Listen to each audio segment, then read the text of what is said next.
The morning sun filtered through the tall glass windows of Meridian Financial Tower, casting long shadows across the polished marble floor.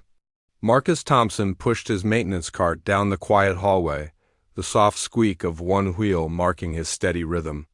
At 42, Marcus had been cleaning these offices for 8 years now, arriving before dawn and leaving after most of the executives had gone home.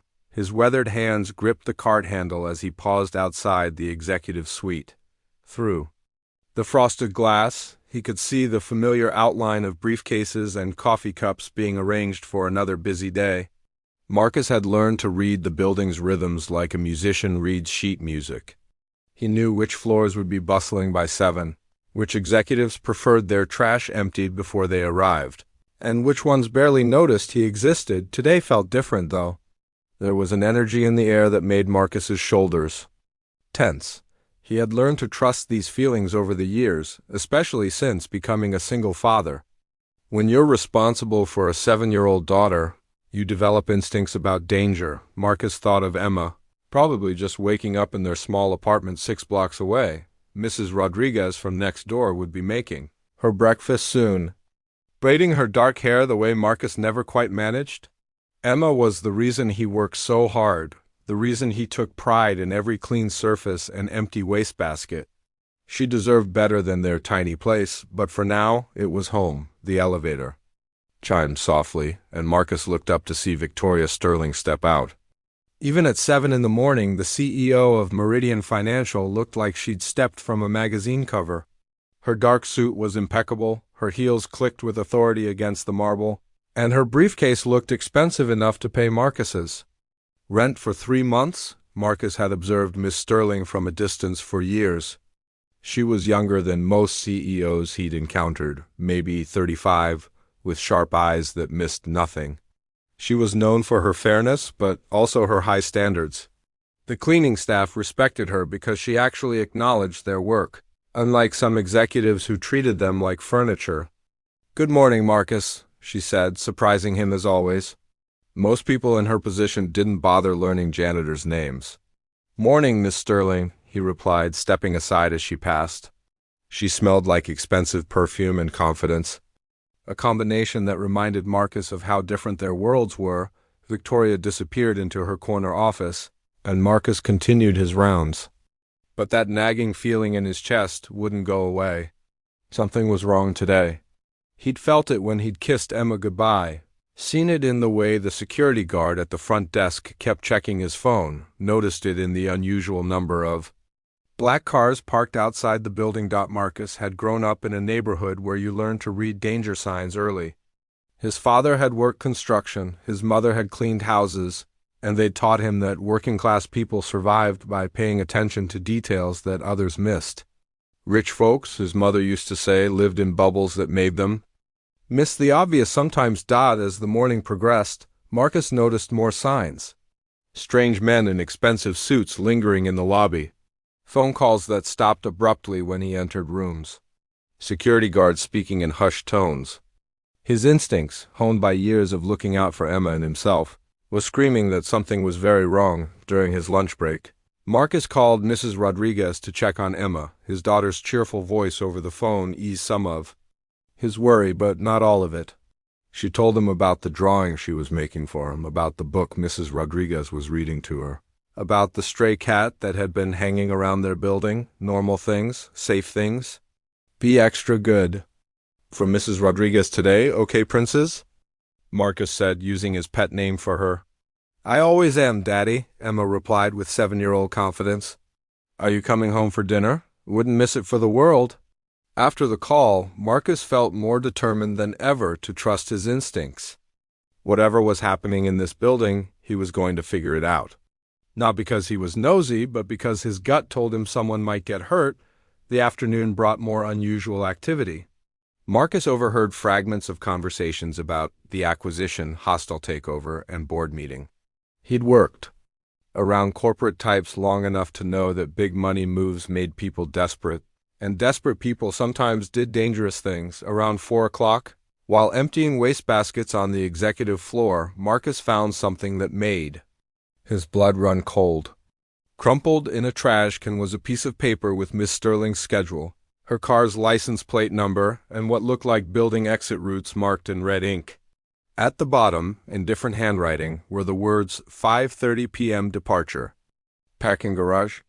Marcus's hands shook as he smoothed out the paper. This wasn't corporate espionage. This was something much worse.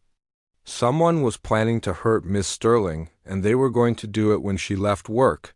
He thought about going to building security, but what if they were involved? He considered calling the police, but what proof did he have? A crumpled paper from a trash can? They'd probably think he was a crazy janitor looking for attention. No, Marcus realized. He was probably the only one who could help, because he was the only one who'd noticed all the warning signs. He was the only one who'd been paying attention while everyone else was focused on their important business. At 5:15, Marcus positioned himself near the executive elevator, pretending to clean the same section of floor he'd already cleaned twice. His heart was pounding, and he kept thinking about Emma. What if he was wrong? What if he made a fool of himself and lost his job? How would he support his daughter then? But what if he was right? What if someone got hurt because he stayed quiet? At exactly 5:30, the elevator doors opened, and Victoria Sterling stepped out, talking on her phone about quarterly projections. She walked briskly toward the parking garage entrance, her heels clicking their familiar rhythm on the marble. Floor. Marcus followed at a distance, his maintenance cart abandoned by the elevator. Through the glass doors leading to the parking garage, he could see Miss Sterling's black sedan waiting, engine running. A man in a chauffeur's uniform stood beside the open rear door. Something about the scene made Marcus's chest tighten. The chauffeur was too tense, kept looking around nervously. The car was parked in a different spot than usual, tucked into a corner where the security cameras had a limited view. Victoria Sterling pushed through the glass doors, still talking on her phone, completely focused on her conversation. She was maybe 20 steps from the car when Marcus noticed the chauffeur's hand moving towards something inside his jacket. Time seemed to slow down. Marcus saw Emma's face in his mind, heard his mother's voice telling him to always do what's right, even when it's scary. Especially when it's scary, Miss Sterling. Marcus shouted, pushing through the glass doors. "Don't get in the car!" Victoria stopped, turning toward him with a confused expression. The fake chauffeur's head snapped up, his hand freezing halfway to whatever he'd been reaching for. "Don't get in that car!" Marcus repeated, running toward them. "That's not your regular driver." For a moment, everything was perfectly still. Victoria looked between Marcus and the chauffeur, her sharp mind clearly processing the situation. The fake driver looked like he was calculating whether to run or finish whatever he'd started. Then Marcus saw it, the slight bulge under the man's jacket, the way his eyes had gone cold and desperate. This wasn't just about money anymore. Someone had hired this man to hurt Miss Sterling, and now that his plan was falling apart, he was deciding whether to cut his losses or take everyone down with him. "Miss Sterling," Marcus said more quietly, never taking his eyes off the fake chauffeur, "step away from the car, please." Victoria Sterling hadn't become a CEO by ignoring warning signs. She took 3 careful steps backward, her phone still in. Her hand ready to call for help, the fake chauffeur made his decision. Instead of reaching for whatever weapon he'd been hiding, he dove into the driver's seat and peeled out of the parking garage, tires squealing against concrete. In the sudden silence that followed, Marcus and Victoria stood looking at each other. "Across the empty parking space where the car had been?" "How did you know?" Victoria asked, her voice shakier than Marcus had ever heard it. Marcus pulled the crumpled paper from his pocket and handed it to her. "I found this in a wastebasket on your floor. Been feeling like something was wrong all day. My mama always said working folks see things other people miss because we have to." Victoria read the paper, her face growing pale. "Marcus, you probably just saved my life." "Just doing what felt right, ma'am." The next few hours were a blur of police officers, FBI agents, and corporate security. It turned out the fake chauffeur was part of a larger scheme involving the hostile takeover Marcus had overheard about.